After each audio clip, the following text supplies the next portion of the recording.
আমি জানি সে তার প্রতিকৃতি কোনোদিন ফটোতে দেখেনি। আয়নায় অথবা সন্দ্বীপে বসে যেরকম সর্বনাশা সমুদ্র দেখা যায়, তার জলে মুখ দেখে হঠাৎ লজ্জায় সে শুধুই ম্লান হতো একদিন। আমি জানি পিঠ থেকে সুতোর কাপড় কোনো দিন খোলেনি সে পুকুরের জলে।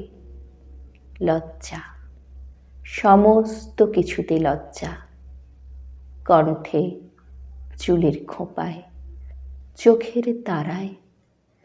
আমি জানি আসন্ন প্রসব অপরাধে, অপরাধ বোধে স্ফীতদর সেই নারী কিরকম লজ্জাশীলা ছিল। অথচ কেমন আজ ভিনদেশী মানুষের চোখের সম্মুখে নগ্ন সে নির্লজ্জ হয়ে শুয়ে আছে, জলাধারে পশু আর পুরুষের পাশে শুয়ে আছে।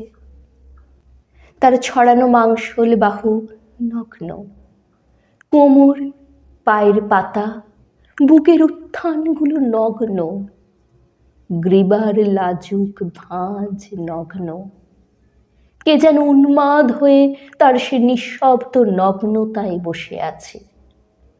তার সমস্ত শরীর জুড়ে প্রকৃতির নগ্ন পরিহাস, শুধু গোপন অঙ্গের লজ্জা ঢেকে আছে সদ্য প্রসূত মৃত সন্তানের লাশ।